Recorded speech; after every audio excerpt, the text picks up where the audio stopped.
It's Talk Erie on the Joel Natale Show. We're live from our Kingdom Financial Group studio, also live on Facebook and on YouTube. It's the crucial conversations that Erie needs, and I want to welcome back to the microphone from Erie City Council, Councilman Chuck Nelson. Good to see you, sir. Appreciate it. Thanks for having me, Joel.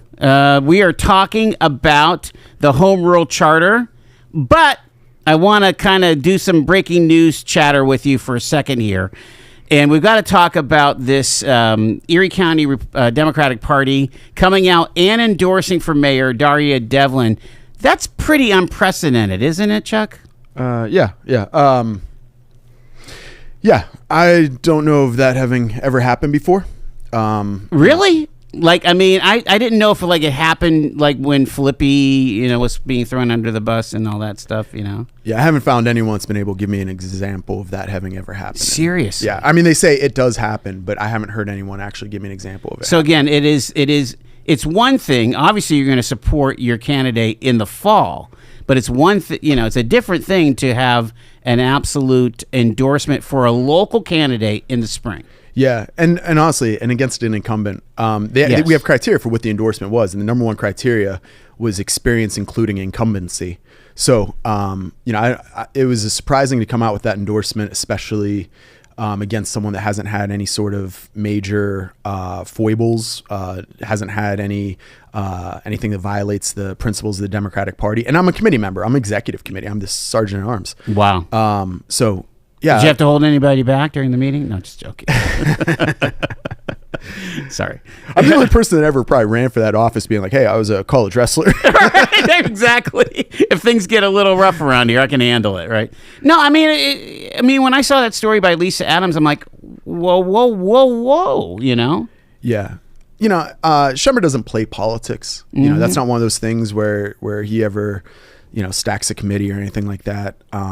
He's supported Democratic candidates. I up and down the ballot, he's usually a good donor to Democratic candidates, but it's not like he's out there. And he doesn't do this on my city council either. Like I've never had Schember call me once and say, hey, Chuck, you need to vote this way. He doesn't do that. He doesn't pound you. And I like that. I think that's like the appropriate way to handle things. Like, let us act independently. And he's always, I think he treats everybody like that. Like, hey, you make your decisions. Even during his endorsement speech, he's like, here's my record. I hope I get your endorsement. Thanks, guys. And then he left, right. So and again, this is not a slam on Daria. We're just kind of analyzing the very unusual move by the Democratic Party. Yeah. And I don't have anything negative to say about Daria. She's sharp. Yes. But it was a surprising move. There's a handful of new committee members that have come on, that are close to Daria.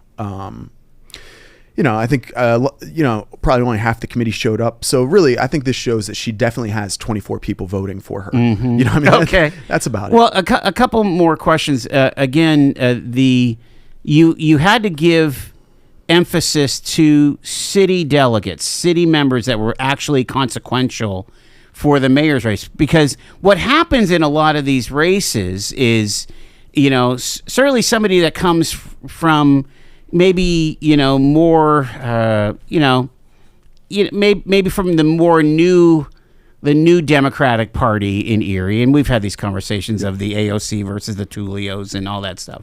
But folks from the newer part of the party, oftentimes, and major supporters and major donors are not city residents. You don't get to have a voice for mayor if you live on the wrong side of Pittsburgh Avenue or Grandview Boulevard or Bird Drive.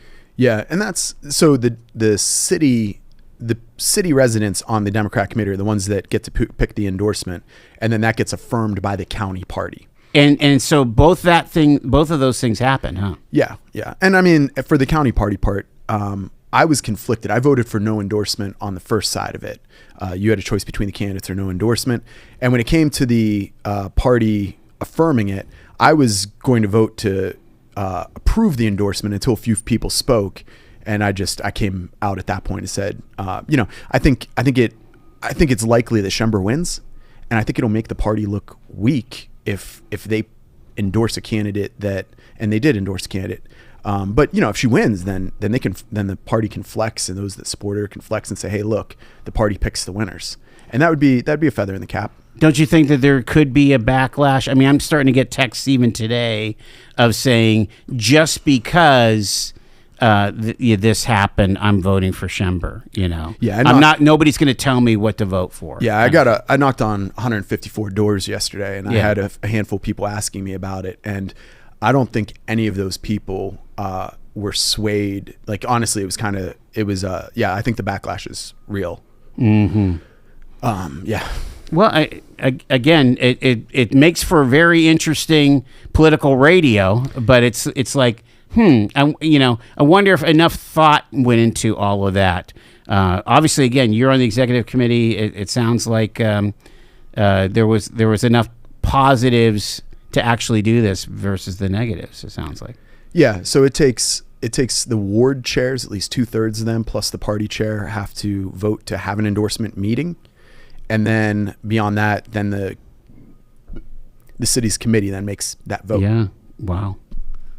I had pled for I'm just say this again. Editorial comment.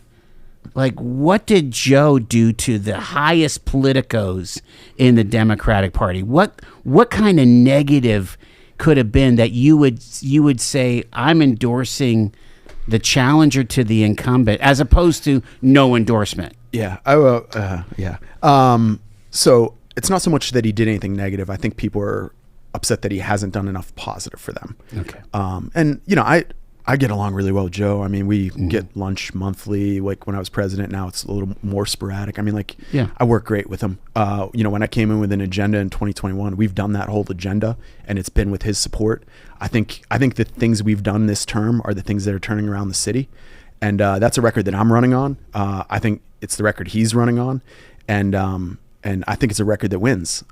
So some of the challenges to his record, when I see those, I recognize that I share that record, and I got to put down those challenges. Mm-hmm. Mm-hmm. Okay, I won't beat you up any further. Just like I said, it makes interesting conversation. Again, we're seeing stuff on social media, much more of a backlash than I'm seeing. This is absolutely what the Democrats should have done. Yeah, sometimes at that level of the party, it gets to be an echo chamber, and I think that the people that come away with the win on that can celebrate together, and it'll be interesting to see how that gets out into the community. But I mean, it surely gives, I think, the listeners of the show and the people that have seen the news on this a reason to consider her. Sure.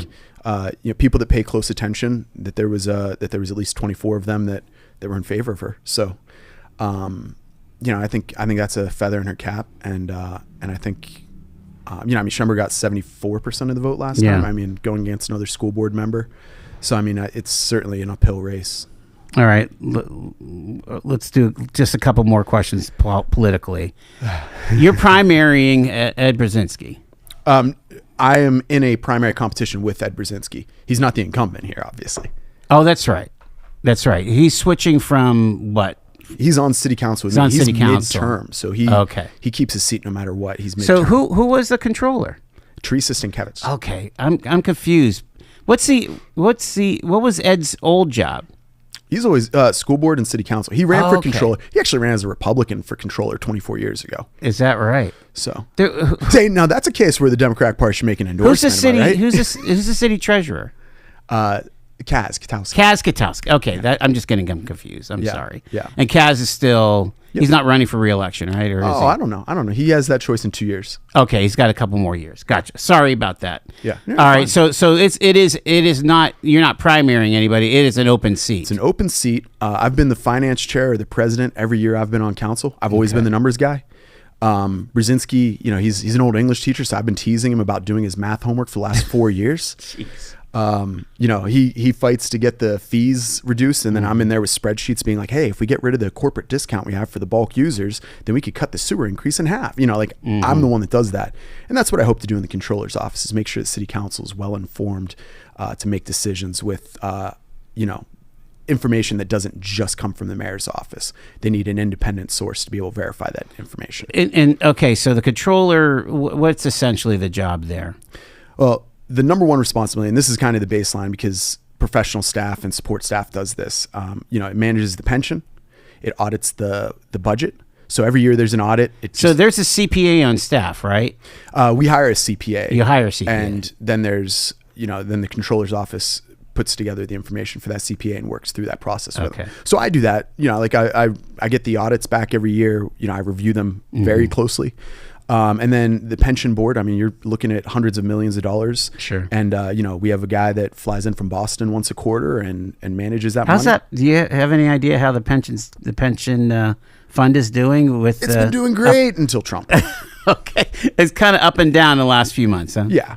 That's tax dollars. That's subsidized taxes. And it's like retirees and spouses of retirees. Yeah. That it's their livelihood. Yeah, and that's that extra 0.67% that everybody pays on income tax. Sure. Is going towards our distressed pension. And when the market's up, there's an amortization of 10 years on that. But when the market's up, we get closer to having a tax cut, and that's coming down the pike here. I think in the next 5 to 10 years. And then the other thing the controller does is audit stuff. Okay. Audit programs, audit performance. And when we were going through some stuff with one of the programs of our city, I couldn't get real clean information, and so I have a pretty good pulse on it. But I didn't get the cleanest information because I can't audit it. And when I looked at other cities, it was their controllers that were auditing these programs, and we don't have that. Our current controller, it's nothing against her. She's paid a salary that's functionally part-time. And she's not someone that's going to aggressively pursue those policies.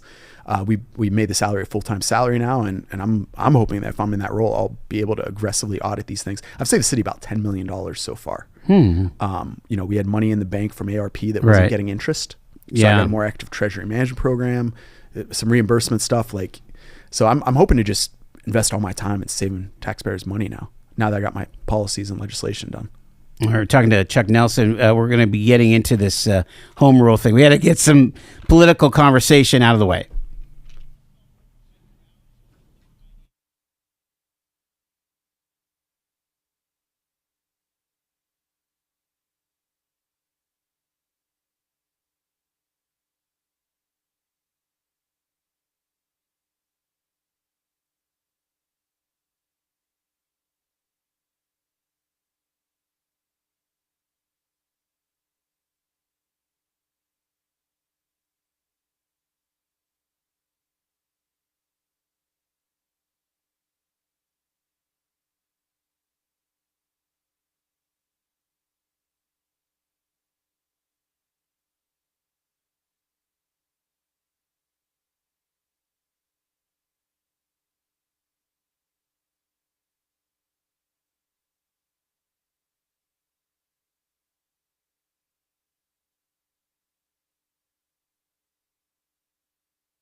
It's Talk Erie and the Joel Natale Show.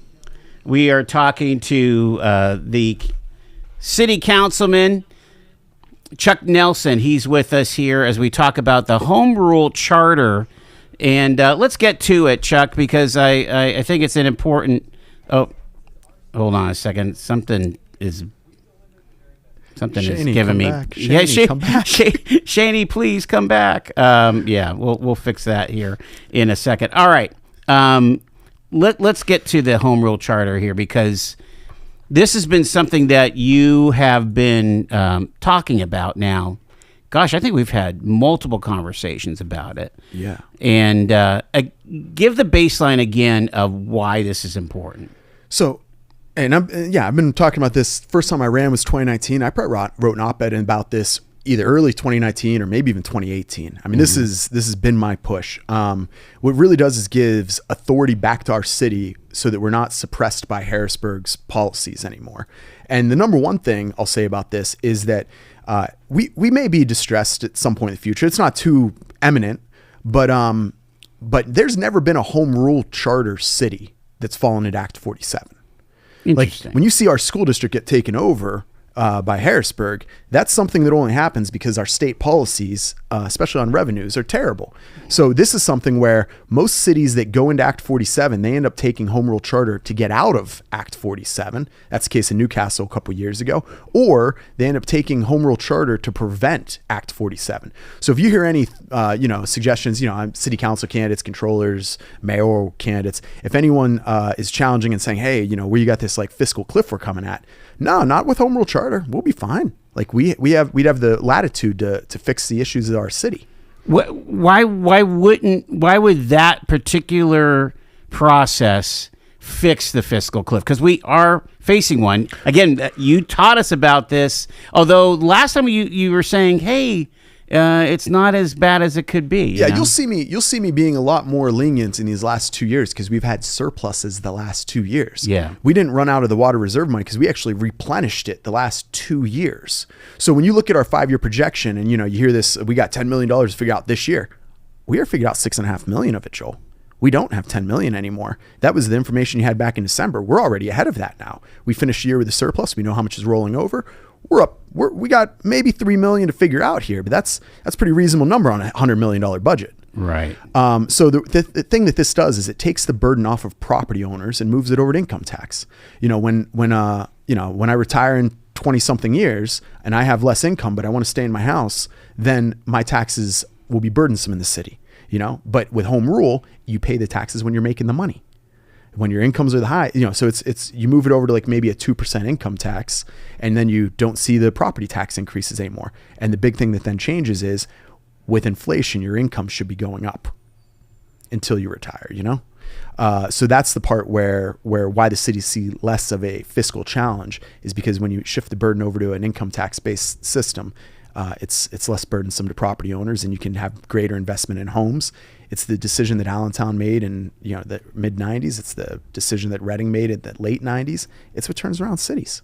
Last fall, this proposal was tabled. Again, it was coming in, right at the holidays or whatever. What do you think is the difference maker that convinced council to say, hey, you know what? Let's get this on the ballot to start talking about it? Yeah, no, obviously I've been talking about it with you right. For a while, and I swear I've been talking to everyone in City Hall about that same amount. Not everyone always listens. A lot of times people are like, hey, Chuck, you have a good, you take what you can. Well, and again, we have these elephant memories, right? We remember 1976 when we voted it down, right? Yeah.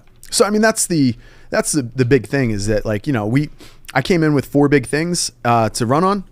Chris was one of them. We got that, there's been different fights every year. And this is the one that I was hoping to take care of last year. We didn't vote on it till January or February. And really it was a matter of setting up a meeting with the mayor of Erie and the mayor of Lancaster after they'd passed theirs. And she was great. She had a lot of knowledge to share with our solicitor and with the chief of staff and the mayor. And they were on board, but I think they were a little intimidated to get it done by May. So the first thing was that after we voted it up on the first reading, we amended it so that it was only a 7-person commission instead of 9 because they didn't think we'd get enough. And then it got voted down because they were just nervous about, and I think, people get worried that it's going to get confused and lost in the election shuffle. Sure.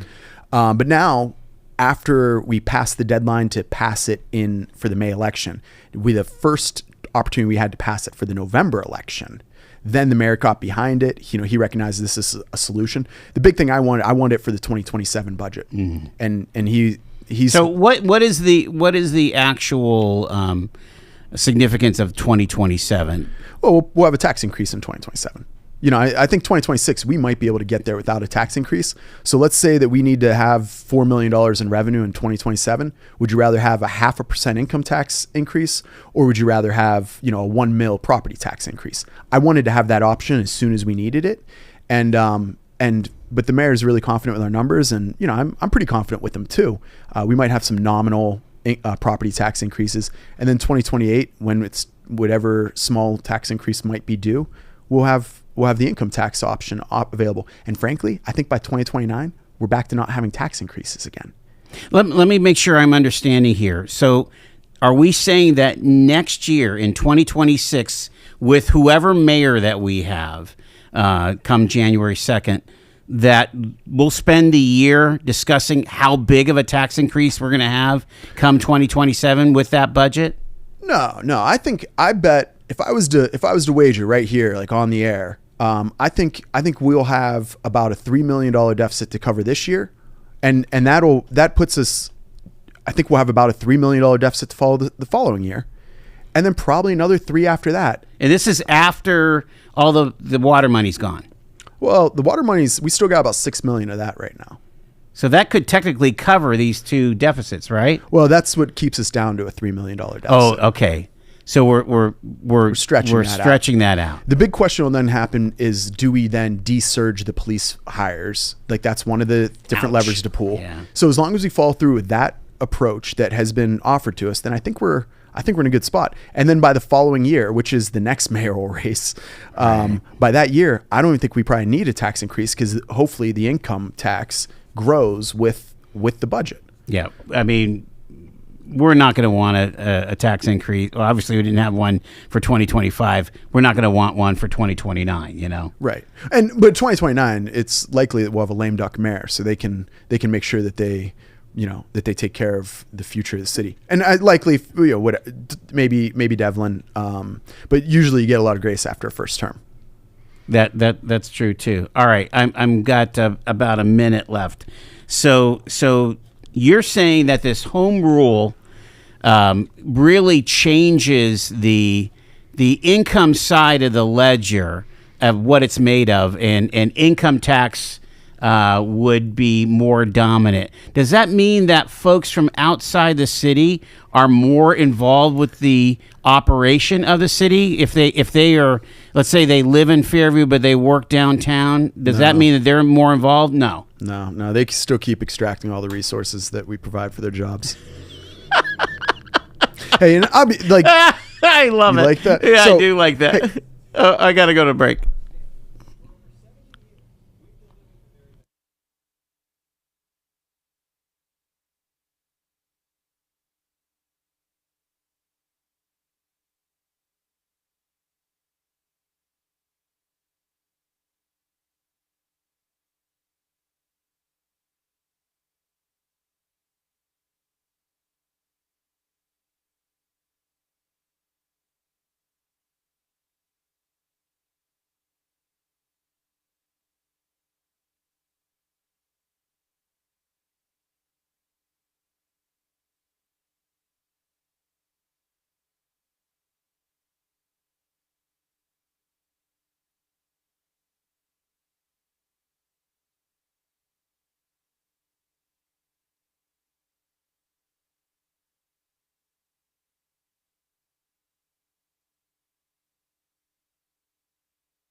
You've got your radio tuned to Talk Erie and the Joel Natale Show. We are live from our Kingdom Financial Group studio here at 5th and State, and we're having the crucial conversations that Erie needs. Talking to Erie City Councilman Chuck Nelson about the Home Rule Charter. Chuck, you had mentioned that council did vote this through to get on the ballot for the fall of 2025. With a 9-0 vote here? It was unanimous. We don't have that many people on council. Okay, 7-0, yeah, right. And I actually missed the meeting. So it was 6-0. And somebody else missed too. It was 5-0, but we were unanimous. Okay. And it was going to be unanimous whoever showed up. And what did you hear from your fellow council people about why they wanted to see this go forward? I mean, it's the revenue side. I mean, this is, the third-class cities in our state, the state code, every city in Pennsylvania is failing because of Harrisburg. Cities across the nation are growing. Economies are growing. Cities are where the economies are the hubs of economy in our nation. And in Pennsylvania, they are squashed by our Pennsylvania state laws. So whatever we could do to free ourselves from the most restrictions of Pennsylvania, the Commonwealth of Pennsylvania laws, then the better we are. This is one of the things that made Colorado explode, is that they kind of just got rid of all of theirs. They legalized weed and then basically turned all the cities over to be home rule at the same time. So everybody thinks that weed made them blow up. No. It was their own cities creating home rule charters. Oh, can I go down a rabbit trail for a little bit? Yeah, not the weed stuff, right? No, not about the weed stuff. I know where the governor sits on that.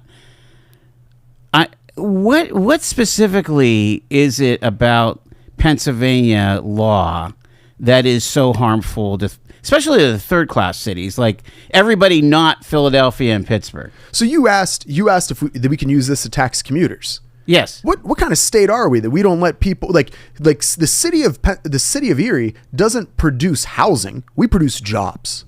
So we should be able to tax what we produce. A place like Fairview doesn't produce jobs. It produces housing. So they should tax housing. We should tax jobs. And that's kind of the balance of it, is that we're not allowed to exercise what it is we produce. So we produce jobs for the whole region, and then 40% of our stuff's tax exempt. You get doctors working at the hospital, and then we pay for the infrastructure for it. You get professors going to, teaching at the college, and we pay for the infrastructure on it as homeowners. It's a very restrictive policy here. And Pennsylvania is not going to change that, but whatever we could do to become free from those restrictions, we need to exercise. Part of, again, this is my editorial comment, but part of this too is it seems like it's a lottery every time that the state is deeming to eke out cash to municipalities. And so, I'll look at these lists of who's getting what grants or whatever, and we get our fair share of grants. No, don't get me wrong. But it doesn't ever seem to amount to, on a per capita basis, that we're getting our fair share. I mean, I know our legislators are trying, but I hear that even Philadelphia doesn't get necessarily their fair share. Hey, and I also want to come back to something you said, though. You said per capita. Yes. I don't think we should do it by per capita. I think we should do it by GDP. Think about that. If you want economic development monies to come in, don't put it in a place where there's a lot of people that live there. Put it in a place where there's a lot of people that work there.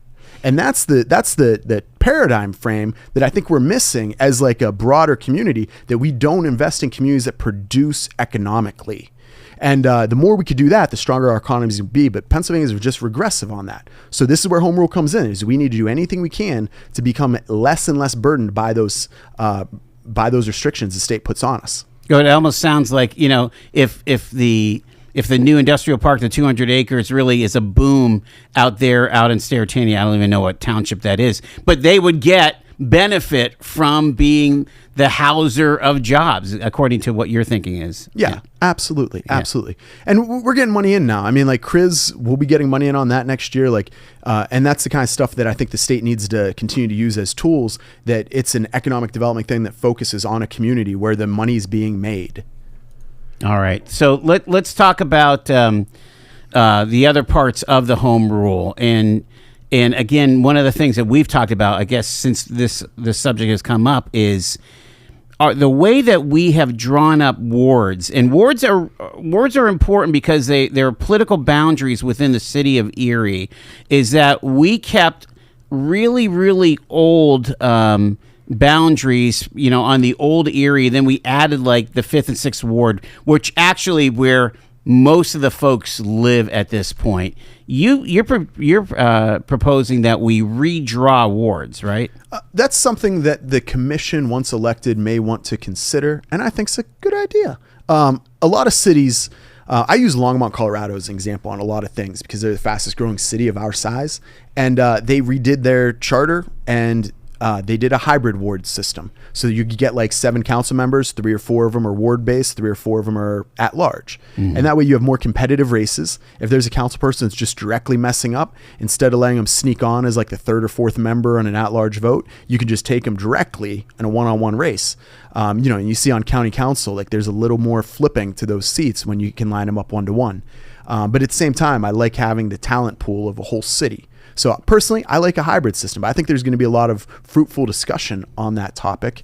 And home rule gives us the option. We don't even have the option right now. Home rule charter would give us the option to consider it. All right. So let me spitball this. So let's say you brought council up to 9 and you did 6 wards and 3 at large. That reminds me a lot of how the Nashville Metropolitan Legislature worked. It was like, everybody, there were so many different wards from different neighborhoods throughout Nashville, but then you had these super delegates, and they were the at-large delegates, and they had to run, for the whole county of Davidson County, Tennessee, Yeah, policy is all an experiment. Like, let me be the first to admit that. And so in this little experiment, you can see what the trends are within it. And cities that are creating new charters, you can see the ones that were written in the 50s. You have certain at-large, and then you move into more of a district representation. There's different eras. And right now, most of them are moving towards more of a hybrid model, the ones that are being written today.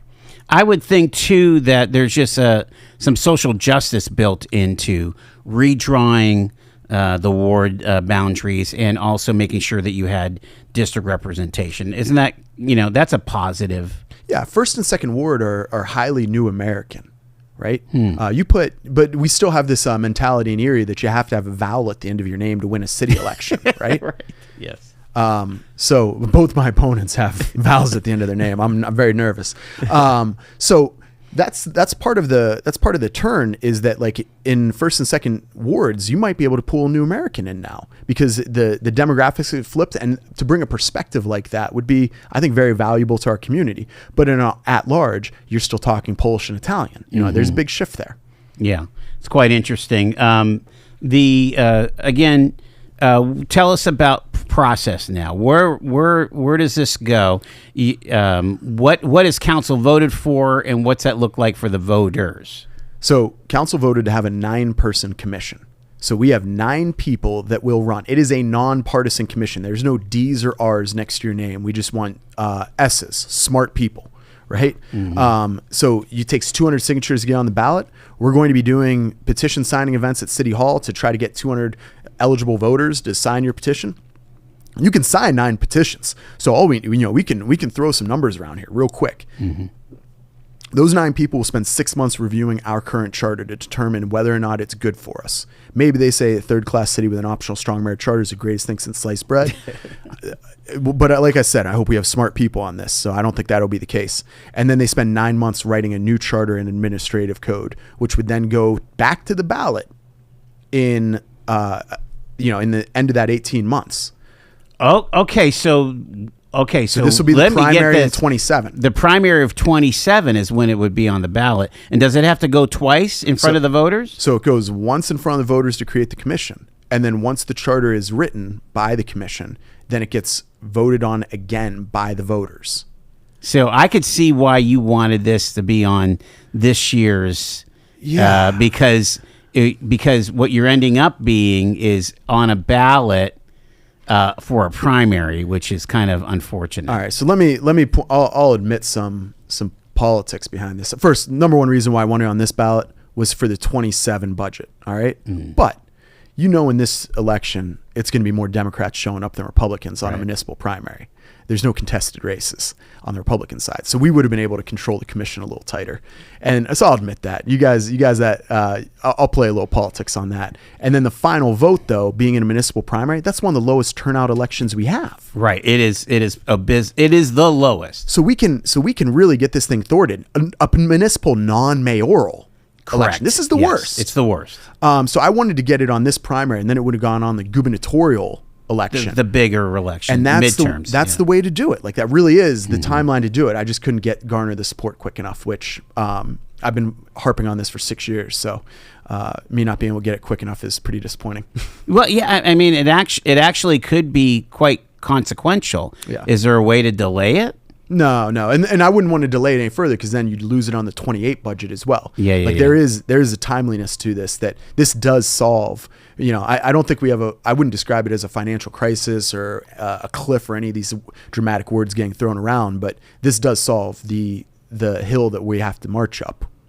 All right. So, and it sounds like I'm beating a dead horse, but this whole thing of, I thought we had conquered the structural deficit for the city, that issue has come back up.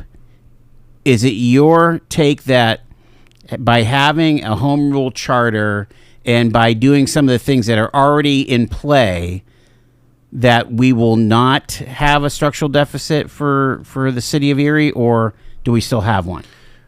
I think we will not have a structural deficit. We have to have a balanced budget every year, no matter what. So we've always had a balanced budget. The issue moving forward is, do we have a growing revenue source that can keep up with the growing expenses? And this would balance that out. Revenues would grow so that we wouldn't be responsible for growing them by increasing property taxes. That's 100% my goal on this, is to take the burden off of having property tax increases yearly, which we haven't had one for 6 years. So maybe people aren't feeling it anymore. If this were to fail, what is the inevitability with our budgets? Because you mentioned something about de-escalating or even retreating from our current force levels on this on Erie Police Department. I would imagine that we'd take a strong look at public works. We just went through the blizzard of the century, where so many people were on vacation that it was really tough around here for a few weeks. I mean, that sounds like Armageddon to me. Yeah. So maybe as a candidate, I'm not supposed to say this. I'm just supposed to lie. But the fact is, if you want to have better services, if you want less potholes in the city, more plowing, more police, more fire, that costs more money. As a candidate, I'm pretty sure I'm supposed to promise you better services and tax cuts. Right. But it costs more money. This is something that the revenues will grow with it. And the police vote, that the increase with the ARP money, like they say that's going to decrease. We moved it through revenue replacement so that when we get additional grants, we can stretch it a little bit longer. So we've already been able to stretch it like one more year before we start desurging that. And that's great as long as we keep getting those grants. A lot of those come from the federal government, DOJ, and they're not really investing in cities the way they used to. Mm-hmm. So I do have some concerns about the viability of that, but they have a plan to de-escalate that back. So I'm optimistic still. Yeah, and we're not even talking about things like the structure of the police department. One of the old complaints was we have too many brass and not enough boots on the ground. I don't think you could really say that these days with all of the new hires. We've got a lieutenant that oversees 3 people. I mean, there's a couple spots where I'd like to see some more efficiency. Yeah. Okay. That's interesting to say. The and then you've got the issue of what things cost. And so the governor was in town last week, mm-hmm. and what used to be a $750,000 truck is now 1.4, or even $2 million for a tower truck, for a hook and ladder truck. Yeah. Do they still call them hook and ladders? I guess not. Yeah. Engine and tower trucks. Engine and tower truck. Yeah, we've replaced by the end of this. We've replaced every engine or every tower, like every one of the fire trucks have gotten because replaced. they actually just run out. Yeah. It's going great. But we've been doing all that with grants. There's certain things that I've come to find in the city, like we can get fire equipment grants, and we could get police personnel. There's not many grants to get like police cruisers, which is why Gannon donates. Yeah. And there's not many grants to get fire personnel. So like we got an inspector, but like that was one grant, and then we've got another grant for like 8 cops. Like But there's a big difference. Again, just to be real here, if we're just depending on grants for essential city services, that sounds like that we're not able to make it ourselves as an economic engine. Is that a wrong way of thinking? Well, yeah.